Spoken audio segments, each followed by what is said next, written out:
10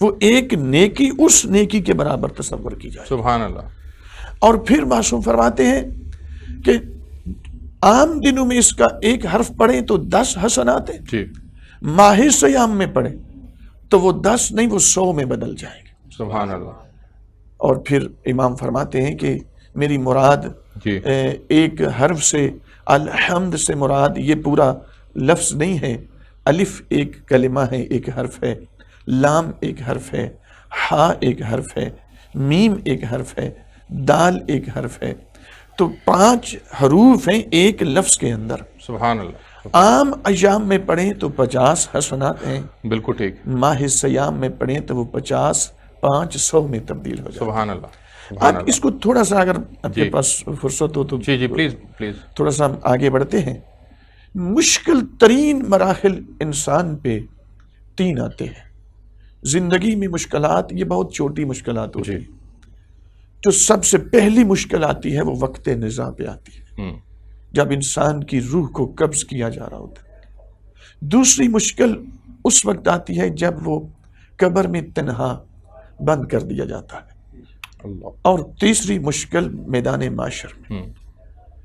حضور نبی اکرم صلی اللہ علیہ وآلہ وسلم اور اہل بیت اطہار علیہ السلام نے تواتر کے ساتھ یہ احادیث بیان فرمائی ہے کہ ان 3 مشکل ترین مراحل سے اگر بچنا چاہتے ہو تو قرآن کی اس دنیا میں آپ معیت اختیار کریں.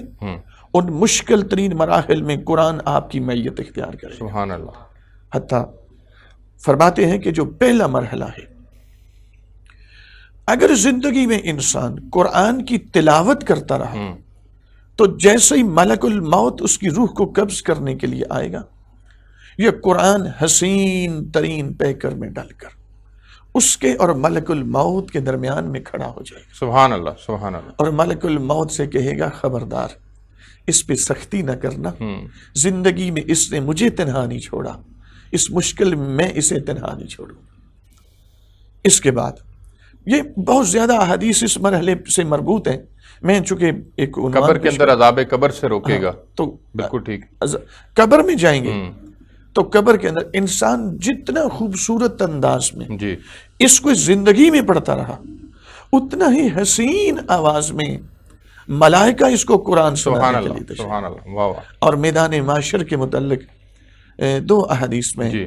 یہاں پہ پیش کرنے کی سعادت حاصل کروں گا کہ میدان معاشر میں ایک قاری قرآن اٹھے گا جب قبر سے، خدا اس کو مبعوث کرے گا.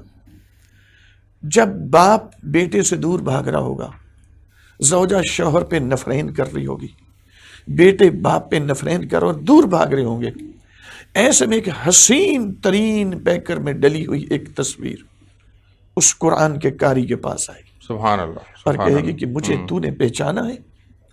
کہے گا کہ میں نے زندگی میں ایسی حسین شکل دیکھی ہی کوئی نہیں.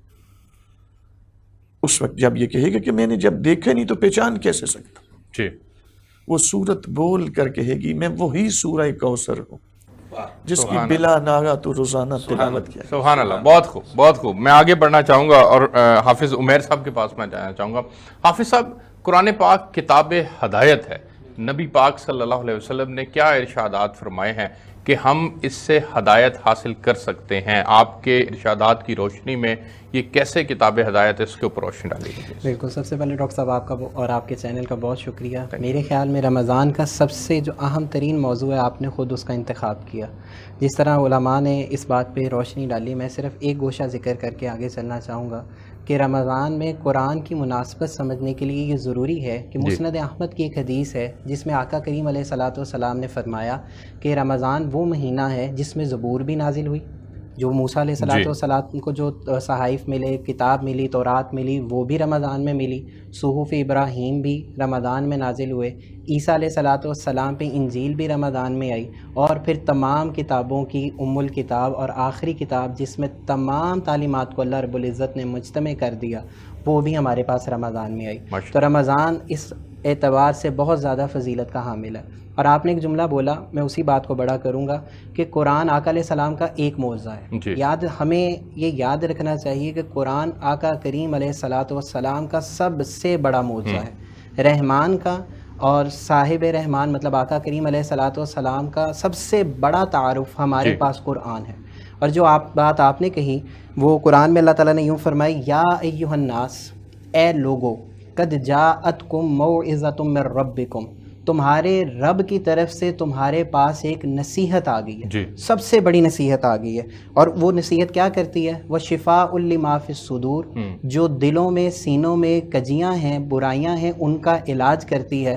اور آگے فرمایا وَہُدًى وَرَحْمَةٌ لِّلْمُؤْمِنِينَ، اور اس میں ہدایت ہے اور مومنین کے لیے رحمت ہے. اور اس کے بعد اللہ نے فرمایا قُلْ بِفَضْلِ اللَّهِ وَبِرَحْمَتِهِ فَبِذَلِكَ فَلْيَفْرَحُوا. یہ رمضان کے لیے ہے کہ جب یہ قرآن مطلب اللہ کی ہدایت، اللہ کا فضل، اللہ کی رحمت آ جائے، اس پہ خوشیاں مناؤ.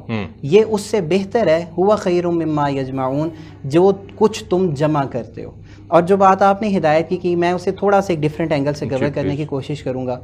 آج کیونکہ سائنس کا دور ہے، آج ہمارے پاس ماڈرن نالج ہے، اور ماڈرن نالج کے کمپیریزن میں لے کر ہی ہم کتابیں قرآن کو لے کے چلتے ہیں. میں آپ کو 2-3 ایگزامپلز ایسی دوں گا جو ہمارے ناظرین کے لیے بھی بالخصوص نوجوانوں کے لیے بڑی حیرت طلب ہوں گی. سر اگر آپ دیکھیں تو اسٹیفن ہاکنگ کہتا ہے بریف ہسٹری آف ٹائم میں، one of the most significant discovery of this century is this: we came to know that the world is expanding, it is not static. کہ قرآن میں یہ بات ہے، یہ اس کو نہیں پتا، لیکن وہ یہ کہہ رہا ہے کہ دنیا جو ہے نا وہ مسلسل پھیل رہی ہے. اور 1437 سال پہلے اللہ رب العزت نے قرآن میں کہا وَالسَّمَاءَ بَنَيْنَاهَا بِأَيْدٍ وَإِنَّا لَمُوسِعُونَ، ہم نے آسمان بنایا، زمین بنایا، اور ہم اسے کنٹینیوسلی ایکسپینڈ کرتے جا رہے ہیں. سبحان اللہ. اب یہ ہے ہدایت. اگر آپ گوگل کریں، یہ جو باتیں میں آپ کو بتا رہا ہوں آپ آسانی سے گوگل کر سکتے ہیں، کراس ویریفائی کر سکتے ہیں، تو آپ کو پتہ لگے گا کہ جاپان میں فاسٹسٹ ایمرجنگ ریلیجن جو ہے وہ اسلام ہے. وہ کیوں ہے؟ جب وہ قرآن پڑھتے ہیں تو وہ قرآن پڑھنے کے بعد لوگ دنگ رہ جاتے ہیں کہ یہ باتیں آلریڈی اس کتاب میں موجود ہیں، کیونکہ تمام دنیا کی بہترین نصیحتیں جو بھی آپ جمع کر لیں وہ قرآن میں آلریڈی پہلے ہی درج ہیں. بالکل ٹھیک ہے. جیسے میں بس ایک اور ایگزامپل دوں گا، ڈاکٹر موریس کی ایگزامپل میں ضرور دینا چاہوں گا. فرینچ پریسٹ تھے، عیسائی گھر میں پیدا ہوئے، عیسائی تھے. وہ 2 تحقیقات کی وجہ سے مسلمان ہوئے، اور ایک بڑی نایاب کتاب انہوں نے مرتب کی جس کا میں ابھی نام بھی بتا دیتا ہوں. پہلی جو ان کی تھی نا ریسرچ، وہ ریسرچ ان کی یہ تھی، فرعون کے جسم پہ ریسرچ کر رہے تھے، اور وہ یہ ثابت کر کے بڑے خوش ہو رہے تھے کہ فرعون کی باڈی پہ ریسرچ کرنے کے بعد مور اور لیس 1898 میں جب وہ باڈی ملی، اس پہ ریسرچ ہوئی تو وہ کیم ٹو نو ڈیٹ کہ وہ ڈوبنے کی وجہ سے مرا تھا. جب وہ یہ ریسرچ کر رہا تھا تو اس کے ایک کولیگ نے اسے کہا یار یہ بات تو مسلمان پہلے بھی کہتے ہیں. He was shock to know that. ساری رات وہ شخص جاگا، اس نے سرچ کی، اور اس کے بعد اس نے کہا مجھے یہ کتاب لا کے دو. اس نے یہ کتاب پڑھی اور اس نے اعلان کیا کہ میں مسلمان ہو رہا ہوں. اس نے کہا یہ بات 1400 سال پہلے کتاب میں ہے، اور ہمیں تو باڈی 200 سال پہلے ملی ہے. اور دوسری اس نے کتاب جو لکھی ڈاکٹر صاحب، وہ بڑی آپ کو بھی مطلب آپ نے تو لازمی اس کا مطالعہ کیا ہوگا، the Bible, Quran and science in respect of modern knowledge. اس نے جب اس کو کمپیئر کیا تو اس نے کہا کہ یہ جتنی ایکوریسی کے ساتھ سائنٹیفک فیکٹس بیان ہو رہے ہیں قرآن میں، یہ کوئی انسان کر ہی نہیں سکتا. بالکل صحیح. تو میں بس آخری جملہ اپنی بات کو کنکلیوڈ کرتے ہوئے کہوں گا ڈاکٹر صاحب، یہ اللہ کا ہمارے پر ایسا احسان ہے، بعض چیزیں صحابہ کرام کے لیے غیب کا درجہ رکھتی تھیں اور بعض چیزیں آبزرویشن تھیں، اور ہمارے لیے وائس ورسا، جو ان کے لیے آبزرویشن تھی وہ ہمارے لیے غیب ہے. فار ایگزامپل آقا علیہ السلام پہ قرآن کا نازل ہونا ان کے لیے آبزرویشن تھی، ہمارے لیے غیب ہے. اور لیکن یہ جو آیت ہے انا نحن نزلنا الذکر و انا لہ لحافظون، یا قرآن کی جتنی سائنٹیفک آیات ہیں وہ صحابہ کرام کے لیے غیب کا درجہ رکھتی تھیں. ہم آج 1437 سال بعد یقین سے کہہ سکتے ہیں اس کتاب کی حفاظت ہوئی ہے، تو وہ ہمارے لیے آبزرویشن ہے. یہ اللہ نے نظام اس طرح سے بیلنس کیا کہ قرآن کے ذریعے سے صاحب انسان، ہر انسان ہدایت تک پہنچ جاتا. بے شک اس میں کوئی شک نہیں ہے. بڑی خوبصورتی کے ساتھ آپ نے روشنی ڈالی. مجھے ایک بریک پہ جانا ہے، میں بریک سے واپس آتا ہوں. تو پھر میں علامہ مفتی صاحب آپ سے گزارش کروں گا کہ قرآن پاک کو پڑھنے کے آداب کیا ہیں، ایک مسلمان کے لیے ذرا رہنمائی فرما دیجیے گا، اور کتنا قرآن پاک ڈیلی پڑھنا چاہیے، اس کی کوئی تعداد متعین کوئی علماء کرام کی جانب سے ہے، نبی پاک صلی اللہ علیہ وسلم نے اس پہ روشنی ڈالی ہے، اس کے اوپر ذرا ارشاد فرمائیے گا. ایک بریک لیتے ہیں جی، بریک سے واپس آئیں گے تو یہیں سے کنٹینیو کریں گے. ہمارے ساتھ رہیے گا.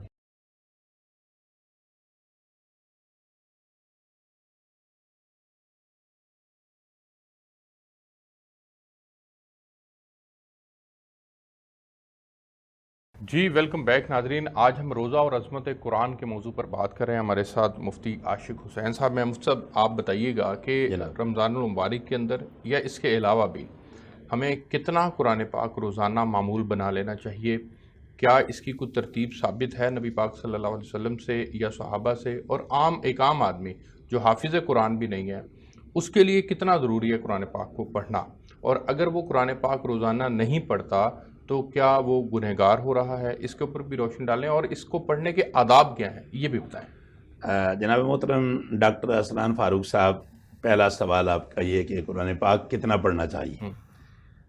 پہلی بات تو یہ ہے کہ اللہ پاک نے خود اس میں بندے کو اختیار دیا ہے، ٹھیک ہے، اس کی لمٹ مقرر نہیں کی۔ جی، فرمایا کہ فقرؤ ما تیسر من القرآن، میرے قرآن میں سے تم جتنا بھی آسانی سے پڑھ سکتے ہو اتنا پڑھو۔ ٹھیک ہے۔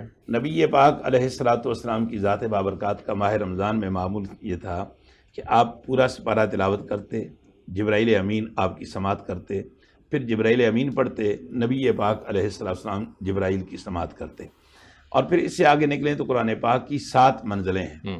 جو حفاظ ہیں وہ اگر منزل بمنزل پڑھیں تو 7ویں دن کلام مجید فرقان حمید کی تلاوت کی تکمیل کا شرف حاصل ہوتا ہے۔ بالکل ٹھیک۔ ایک یہ تو بات ہو گئی کہ کتنا پڑھیں اور کتنی مقدار میں پڑھیں، یہ آپ کو وقت کے لحاظ سے، جس سے آپ اپنے پر جبر نہ سمجھیں، شوق اور ذوق، خشوع اور خضوع، یہ ساری چیزیں تلاوت قرآن کا حصہ رہیں۔ اور اگلی بات آ گئی کہ اس کے آداب کیا ہیں۔ عام جو حافظ نہیں ہے، عام آدمی ہے، وہ غیر حافظ، وہ ایک سپارہ پڑھے، آدھا سپارہ پڑھے، ایک پاؤ پڑھے، ایک آیت بھی پڑھ لے۔ پاک نبی علیہ الصلوۃ والسلام نے فرمایا کہ قرآن کا اور میرے امتی تیرا باہم جو تعلق ہے نا، یہ وہ ہے جو اونٹ کا اور اونٹ کے مالک کا، اونٹ کی مہار کا ہوتا ہے جی۔ ٹھیک ہو گیا۔ اگر مہار اس کے ہاتھ میں ہے جی تو وہ اونٹ اس کے ساتھ ہے۔ یعنی قرآن پاک پڑھنے کے اعتبار سے اس سے وابستہ اس کی کوئی پابندی نہیں ہے نبی پاک صلی اللہ علیہ وسلم کتنا پڑھنا ہے، یہ پابندی نہیں، مگر وابستگی پابندی ہے۔ تو قرآن مجید فرقان حمید کی تلاوت میں تعداد کے لحاظ سے پابندی نہیں ہے، ترتیب کے لحاظ سے پابندی اس وقت ہے جب آپ نماز پڑھ رہے ہیں۔ ٹھیک ہے۔ تو جو صورت آپ نے پہلی رکعت میں پڑھی ہے اس سے اگلی صورت آپ نے پڑھنی ہے۔ اچھا، اب قرآن پاک کو اگر آپ منازل میں پڑھنا چاہتے ہیں تو ارسلان صاحب 7 منزلیں ہیں قرآن پاک، اس سے آپ 7ویں دن تکمیل قرآن کا وہ درجہ اور شرف حاصل کر لیں گے۔ تیسرا سوال آپ کا تھا کہ قرآن کے پڑھنے کے آداب کیا ہیں۔ آداب میں سب سے پہلے تو جسم کا پاک ہونا، پھر اس کے بعد باوضو ہونا، لباس کا پاک ہونا، جس جگہ پر آپ بیٹھ رہے ہیں وہ جگہ پاک ہو، اور اگر آپ حافظ ہیں، منہ زبانی پڑھ رہے ہیں، تو پھر جس مجلس میں پڑھ رہے ہیں اس مجلس کے تقاضے آپ کی تلاوت کو پورا کرتے ہو۔ اور اگلی بات جہاں تک اس کا ریٹرن ہے ادب کا، تو ڈھیروں واقعات، ایک سے ایک بڑھ کر ایمان افروز واقعات ہیں، جن میں اس قرآن پاک کی پہلی آیت بسم اللہ الرحمن الرحیم، جو کہ قرآن مجید فرقان حمید میں 115 مرتبہ آئی ہے، 113 مرتبہ شاہی صورتوں کے آغاز میں ما سوائے سورۃ توبہ کے، اور 2 مرتبہ رننگ میٹر میں۔ ایک مرتبہ جب نوح علیہ نبینا علیہ السلام نے کشتی پہ قدم رکھا تو کہا بسم اللہ مجرہا، اور دوسری مرتبہ جب حضرت سلیمان علیہ نبینا علیہ السلام نے ملکہ بلقیس کو خط لکھا تو کہا کہ انہ من سلیمان وَإِنَّهُ بسم اللہ الرحمن الرحیم اللہ تعالی علیہ وَأْتُونِي مسلمین۔ بہرحال 115 مرتبہ اس آیت کا تکرار ہوا۔ اسی ایک ہی آیت کو لے لیں تو جہان بھر کے فضائل، جہان بھر کی فضیلتیں، جہان بھر کے فوائد اس کے دامن میں موجود ہیں۔ پارٹیشن سے پہلے جب ہندو کا راج تھا اور مسلمانوں پہ غربت کا عالم تھا، اور ہماری آج کی جس آزادی نے جہاں ہمیں بڑے بڑے بنگلے اور محلات عطا کیے ہیں، وہاں مسجدوں کا بھی سنگ مرمر کی صورت میں فرشوں کا سج جانا آج یقیناً آپ کے سامنے دیدنی ہے۔ اس زمانے میں کچی مسجد تھی اور گاؤں کا جو مالک تھا وہ ہندو تھا۔ ناظرین، بڑی دلچسپ اور ایمان افروز اس قرآن پاک کے حوالے سے بات ہے۔ تو درد شقیقہ ایک ایسا مرض ہے جس کے لیے آپ پین کلر ٹیبلٹ کھا کر وقتی طور پر تو آپ آرام حاصل کر سکتے ہیں، مگر دیر پا نہیں شاہ جی۔ تو درد شقیقہ کے علاج آج بھی روحانیت کے پاس ہے، اور جو گاؤں کا مالک ہندو تھا اس کی بیٹی کو درد شقیقہ تھا، جو سورج کے نکلنے کے ساتھ ہوتا ہے، یا سورج کے ڈھلنے کے ساتھ ہوتا ہے، یا سورج کے ڈوبنے کے ساتھ ہوتا ہے، اور لا علاج مرض ہے ایک قسم کا۔ تو بچی بھی اس کی جوان تھی اور لا علاج ہو گئی، مگر وہ مسجد کے پاس سے گزری تو اس دور میں جس دور میں علم کم اور عمل زیادہ تھا، تو ایک کچی مسجد کے مولانا کہہ رہے تھے کہ لوگوں، قرآن کو اللہ نے تمہارے لیے شفا بنا کر نازل کیا، وَنُنَزِّلُ مِنَ الْقُرْآنِ مَا هُوَ شِفَاءٌ وَرَحْمَةٌ لِّلْمُؤْمِنِينَ، اور جس مرض کے لیے بھی تم بسم اللہ پڑھو گے اللہ تمہیں شفا دے دے گا۔ سبحان اللہ۔ اس ہندو کی جوان بچی پاس سے گزرتے ہوئے یہ سنتی ہے تو فوراً آ کر مولانا کو کہتی ہے کہ مولانا وہ جو آپ وظیفہ شفا فرما رہے تھے وہ کس چیز کے ساتھ کھانا ہے؟ تو کہا بیٹے یہ کھایا نہیں جاتا، یہ پڑھا جاتا ہے۔ ان کا کیا؟ تو کہا پڑھے بسم اللہ الرحمن الرحیم، اور جہاں درد ہے وہاں ہاتھ رکھ کر پڑھے۔ اس نے ماتھے پہ ہاتھ رکھا، شاہ جی اس نے بسم اللہ پڑھی، اس کا ہاتھ بعد میں اٹھا اور درد اللہ نے پہلے دور کر۔ سبحان اللہ۔ اب ڈاکٹر صاحب وہ بچی بسم اللہ کا تخم بن گئی، وہ اٹھے تب بسم اللہ، بیٹھے تب بسم اللہ، سوئے تب بسم اللہ، جاگے تب بسم اللہ۔ دنیا کا متعصب ترین یہ مذہب ہے ہندوازم، اسے قطعاً یہ گوارا نہیں تھا کہ اس کے گھر میں قرآن کا چراغ جلے۔ اور اب مگر بچی جوان تھی، عزت و غیرت کا دور تھا، وہ یہ چراغ بھی بجھانا چاہتا تھا، عزت بھی بچانا چاہتا تھا۔ اگر اپنے ہاتھ سے مار دیتا ہوں تو لوگ کہیں گے پتہ نہیں بچی نے کیا گل کھلایا تھا کہ اس نے اسے قتل کر دیا ہے، اور اگر زندہ رکھتا ہوں تو مجھے گوارا نہیں کہ قرآن کا چراغ اور اس کی روشنی میرے گھر میں رہے۔ تو اتنے میں سپیرا گزرا تو شیطان نے اس کو کہا کہ تیرا کام بن گیا ہے۔ شیطان نے اسے مشورہ دیا کہ سپیرے کے بعد جو مٹی کی ڈولی ہے نا، اس میں جو سانپ ہے، سانپ کا یہ سائیکو یہ ہے کہ یہ جتنا چھوٹا ہوتا ہے اتنا ہی زہر کا ٹوٹا ہوتا ہے، تو جو چھوٹا سانپ ہوگا وہ کسی بہانے سے گھر لا کر ڈولی میں رکھ دے، اور اس بچی کو کسی چیز کو اٹھانے کے بہانے اس مٹی کی ڈولی سے ڈھکن اٹھوانا، یہ ہاتھ ڈالے گی یہ وہیں مر جائے گی، اور قرآن کا چراغ بھی تیرے گھر سے بجھ جائے گا اور تیری عزت بھی بچ جائے گی۔ چنانچہ بیوی کو اعتماد میں لے کر اس نے سپیرے سے وہ سانپ لے لیا۔ اب شام پڑی تو ماں اپنی بچی کو کہتی ہے بیٹے تم صحت مند بھی ہو گئی ہو، جوان بھی ہو گئی ہو۔ بچیاں جب جوان ہوتی ہیں تو ماں باپ ان کے داج دون کو بنانے کا جہیز جس کو کہتے ہیں شروع کر دیتے ہیں، تو تیرے ابا تیرے لیے سونے کا ہار بنوا کر لائے، اور وہ جو پیٹی کا صندوق پڑا ہے ناظرین اس کے اوپر وہ مٹی کی ڈولی رکھی ہوئی تھی۔ ماں کہتی ہے میرے بچے وہ ذرا ہار لا کر مجھے دکھاؤ تو صحیح وہ کیسا ہے۔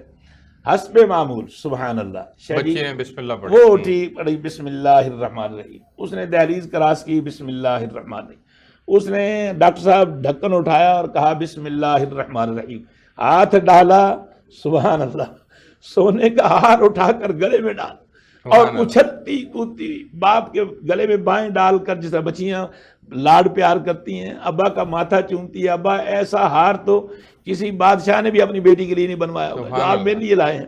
وہ دونوں سوچوں کے سمندر میں ڈوبے ہوئے ہیں، آخر اس سمندر سے نکلے اور باپ اٹھ کر کہنے لگا بیٹے تم بھول تو نہیں گئی، یہ کہاں سے اٹھایا؟ کہ ابا وہ جو اندر ڈولی آپ نے رکھی ہوئی تھی اسی میں گئے، دیکھا تو ڈولی خالی تھی، اس کے قدموں میں گرے، کہنے لگے یہ سونے کا ہار نہیں، یہ ہماری سازشوں کی ہار ہے اور تیرے قرآن کی جیت ہے، اور بسم اللہ الرحمن الرحیم پڑھا اور دامن اسلام میں آباد ہو گئے۔ تو ناظرین جس قرآن کی بسم اللہ کی عظمتیں ڈاکٹر صاحب یہ ہیں، اس کی وہ شاہ صاحب جس طرح تعداد بتا رہے تھے کہ 6666 آیات ہیں، ان کی فضیلت ان کا آداب پر پڑھنے میں یقین ہونا چاہیے۔ قرآن پاک میں اللہ رب العزت خود فرماتے ہیں کہ لوگوں تمہارے پاس تمہارے رب کی طرف سے ایک ایسی کتاب آئی ہے جو سراسر نصیحت اور دلوں کی بیماری کے لیے شفا ہے۔ شفا ہے جی، تو یہ نصیحت بھی ہے اور یہ شفا بھی ہے۔ تو قبلہ میں آگے بڑھنا چاہوں گا اور علامہ امتیاز عباس کاظمی صاحب آپ کے پاس جانا چاہوں گا اور آپ سے جاننا چاہوں گا کہ نبی پاک صلی اللہ علیہ وسلم کی ایک حدیث ہے جس کا مفہوم ہے کہ تم میں سب سے بہتر اور افضل بندہ وہ ہے جو قرآن کا علم حاصل کرے اور دوسروں کو اس کی تعلیم دے۔ قرآن پاک کا علم حاصل کرنا اور دوسروں کی اس کی تعلیم دینا، یہ ظاہر ہے نبی پاک صلی اللہ علیہ وسلم کی حدیث سے بھی ثابت ہو گیا۔ اب یہ تعلیم کے زمرے کے اندر آ کر کے ایک جگہ میں پڑھ رہا تھا کہ قرآن پاک کے مسلمان کے اوپر کچھ حقوق بھی ہیں۔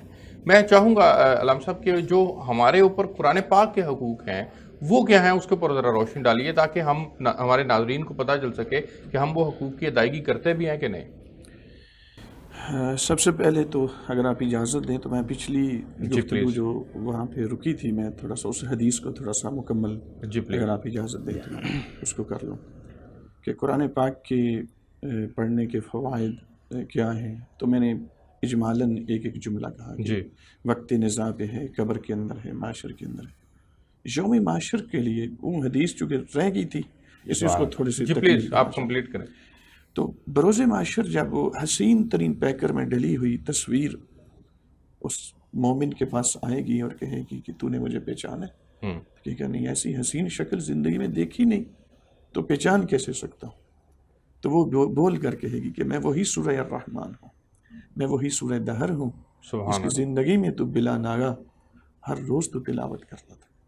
روایات اس میں تھوڑا سا آگے بڑھ کے حضور نبی اکرم صلی اللہ علیہ وآلہ وسلم اور اہل بیت اطہار علیہ السلام کی احادیث یہ ہے کہ بروز قیامت خدا کی طرف سے آواز آئے گی، اے جبرائیل و میکائیل، جتنی جنت کی نعمتیں جنت میں جانے والوں کو جنت میں جانے کے بعد ملیں گی، وہ ساری یہاں پہ اٹھا کر لے آؤ میدان معاشر میں۔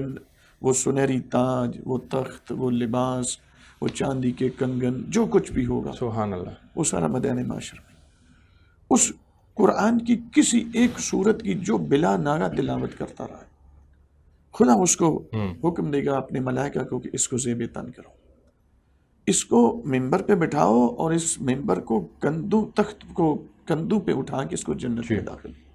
جب ملائکہ اٹھائیں گے اس تخت کو اور اوپر وہ قاری قرآن بیٹھا ہوگا، قرآن کی کسی ایک صورت جو یعنی اس کے مقدار کا جو ابھی قبلہ مفتی صاحب سے بھی آپ سوال فرما رہے تھے، مقدار کا تعین نہیں، کم از کم یہ ہے کہ کسی ایک صورت کی تلاوت، وہ چاہے سورہ کوثر ہی کیوں نہ ہو، سورہ توحید ہی کیوں نہ ہو، تو ہوگا یہ کہ جب ملائکہ اس کو کندھوں پہ اٹھا کے جنت میں داخل کرنا چاہیں گے تو ہاتف غیبی سے خداوند متعال کی طرف سے آواز آئے گی، اے میرے قرآن کی سورہ کوثر، اے قرآن کی سورہ دہر، یہ تیری تلاوت کے بدلے میں نے اس کو یہ اجر و صلہ عطا کیا، سبحان اللہ، کیا تو اس پہ راضی ہے؟ تو وہ سورت کہے گی پروردگار، یہ جو کچھ بھی تو نے دیا ہے تو نے اپنی مرضی سے دیا، تیرا مجھ سے وعدہ ہے کہ جو تجھے بلا ناگا پڑے گا قیامت کے دن جو تو کہے گی میں وہ عطا کروں۔ سبحان اللہ، سبحان اللہ، جب یہ قرآن کی سورت کہے گی ہاتف غیبی سے پھر آواز آئے گی، میرے ملائکہ اس تخت کو ذرا نیچے رکھو، تخت نیچے رکھا جائے گا، خدا جنت کے جتنے مدارج ہیں ان تمام درجات کو کھول کر اس کے سامنے رکھ دے گا اور اس قرآن کی کے قاری کو کہے گا کہ قرآن پڑھتا اے سورہ الرحمن کا قاری، اے سورہ کوثر کا قاری، میں نے جنت کے جتنے مدارج ہیں سارے کھول کر تیرے سامنے رکھ دیے، تجھے حکم دیتا ہوں جس طرح زندگی میں تو قرآن کی ایک ایک آیت کی ٹھہر ٹھہر کے تلاوت کرتا تھا، آج بھی اسی طرح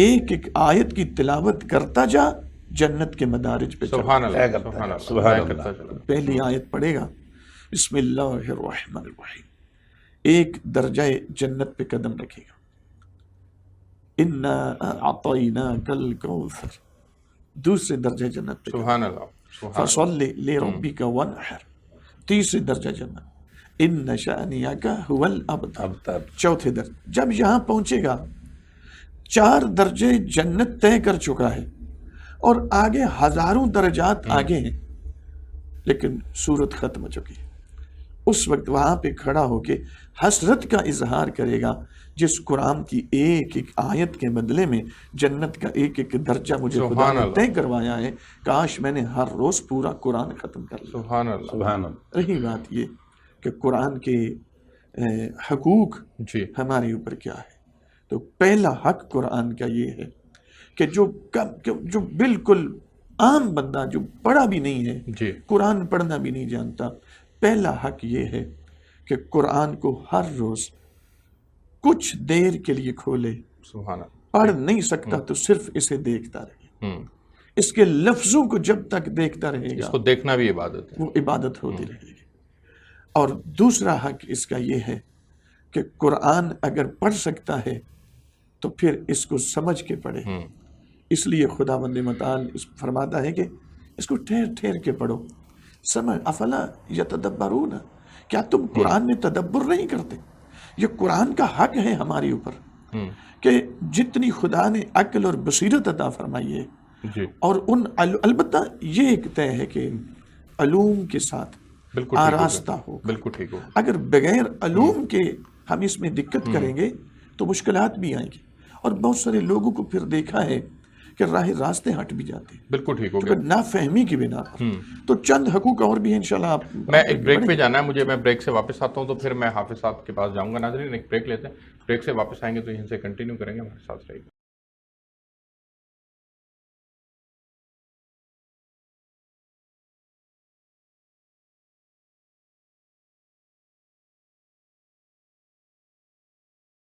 جی ویلکم بیک ناظرین. آج ہم بات کر رہے ہیں روزہ اور عظمت قرآن کے موضوع پر. ہم نے تفصیل کے ساتھ اپنی پہلی 2 بریکوں کے اندر قرآن پاک کے آداب، اس کی عظمت، اس کی فضیلت کے اوپر بات کی ہے. میں ڈاکٹر صاحب آپ کے پاس جانا چاہوں گا، اور قرآن پاک کے اندر اللہ رب العزت بار بار یا ایھا الناس کا لفظ استعمال کرتے ہیں. یہ تمام انسانوں کے لیے کتاب ہدایت ہے، تمام انسان اس سے رہنمائی حاصل کر سکتے ہیں. آپ نے پہلی اپنے ورژن کے اندر کہا تھا، مثالیں دی تھی دنیا بھر سے کہ غیر مسلم جو ہیں وہ اس سے فائدہ مستفید ہو رہے ہیں. تو اس کے اوپر ذرا روشنی ڈالیے گا کہ اجتماعی طور پر قرآن پاک کے اثرات جو ہیں، مثبت اثرات قرآن پاک کے، کیا سب پر برابر اترتے ہیں، یا اس کے صرف یہ ایک عمل کرنے کی کتاب ہے اور جو اس پہ عمل کرے گا اسی کے لیے اثرات ہیں؟ اس کے اوپر ذرا روشنی ڈالیے گا. جو بات آپ نے کہی، قرآن کریم میں اللہ رب العزت نے 2 جگہ یہ بات فرمائی. جو میں نے ایک آیت پہلے تلاوت کی، اس میں بھی ھدی للناس کا لفظ استعمال کیا، اور پھر اسی طرح شہر رمضان الذی انزل فیہ القرآن ھدی للناس، اس میں بھی اللہ تعالیٰ نے بالکل ہمیشہ جب بات کی تو ھدی للناس کہا کہ یہ سب کے لیے یکساں ہدایت ہے. ہاں، بات صرف یہ کہ کون اس سے ہدایت لینا چاہتا ہے. کتاب ہدایت ہے. اگر آپ اپنے کان کی کھڑکیاں کھول کے، دل کے دروازے کھول کے، نیوٹرل ہو کے اس کتاب کے سامنے اپنے آپ کو سرنڈر کر دیں گے تو یہ کتاب آپ کو ہدایت تک نہیں، صرف ہدایت والے تک، یعنی رسول اللہ تک صلی اللہ علیہ وسلم اور اللہ تک. ہاں، پیرامیٹر کیا ہے میرے نزدیک، میں غلط بھی ہو سکتا ہوں، علماء بیٹھے ہیں مجھے صحیح بھی کر دیں گے. قرآن سے ہدایت لینے کے لیے سب سے پہلے صاحب قرآن سے ہمارا حبی اور قلبی تعلق استوار ہونا ضروری ہے. جب تک ہم آقا کریم علیہ الصلوۃ والسلام سے نہیں جڑیں گے تب تک قرآن کی تاثیر ہمارے دلوں پہ اثر نہیں کرے گی. اسی وجہ سے سیدہ عائشہ سے جب پوچھا گیا کہ قرآن کے بارے میں بتائیں تو آپ نے فرمایا کہ تم نے رسول اللہ کے اخلاق نہیں دیکھے، وہ قرآن کی پریکٹیکل مینیفیسٹیشن ہے. اور بس آخری بات میں کروں گا اس میں یہ کہ سر ہم مسلمانوں نے یہ ایک بہت بڑی آپ کہہ لیں ہم سے خطا ہوئی، یا ہم نے اس بات کی طرف توجہ نہیں دی کہ سب سے پہلے اور آخری مقصد اس کتاب کا ہدایت ہے. اگر ہم اس کتاب کو ہدایت کے زمرے میں نہیں لے رہے، اس سے ہدایت نہیں حاصل کر رہے اور اپنے بچوں کو انکلکیٹ نہیں کر رہے، جو آقا علیہ السلام نے فرمایا کہ اپنے بچوں کو سب سے پہلے میری محبت سکھاؤ، پھر میرے اہل بیت کی محبت سکھاؤ، اور پھر قرآن سکھاؤ. یہ ایک ترتیب دی آقا علیہ السلام نے. اب جب ہم اس ترتیب کو اگر فالو نہیں کرتے تو بس میں یہ آیت کا مفہوم پیش کروں گا. سورہ الجمعہ میں اللہ رب العزت نے 5ویں آیہ میں فرمایا مثل الذین حملوا التوراۃ ثم لم يحملوها کمثل الاسفار، کہ تم نے دیکھا نہیں محبوب کہ یہ جو یہودی تھے ان کی مثال ایسے ہی ہے کہ جن کو تورات دی گئی جیسے گدھے کے اوپر کتابیں لاد دی گئی. کیوں؟ انہوں نے کتاب اللہ، اس وقت تو ظاہر کتاب اللہ وہی تھی، کہ آیات کا بینات کا انکار کیا.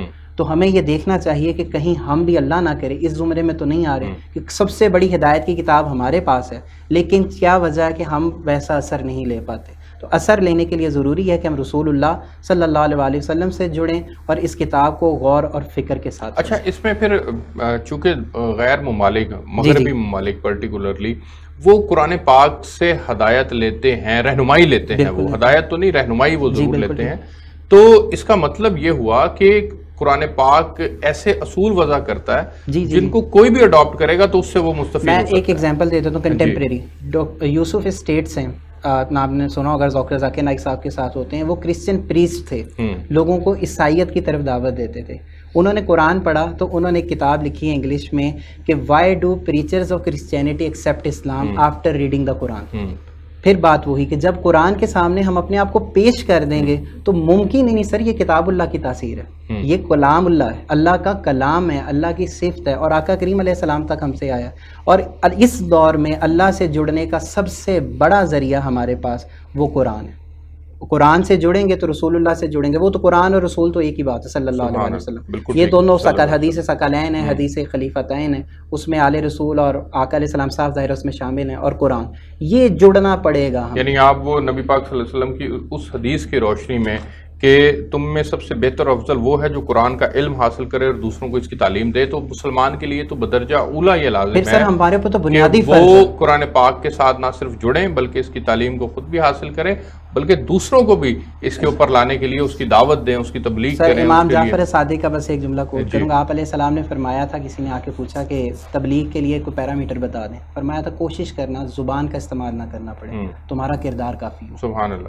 تو قرآن سے ہم نے کردار بہتر کرنا، وہ کردار ہوگا تو پھر مسلمان کا کردار ہی سب کچھ ہے۔ بالکل ٹھیک ہوگا سر، آپ تینوں مہمانوں کا بہت شکریہ۔ ناظرین آپ نے پروگرام دیکھا، ہمیں اجازت دیجیے، آپ سے کل ایک نئے موضوع کے ساتھ ملاقات ہوگی، تب تک کے لیے اللہ حافظ۔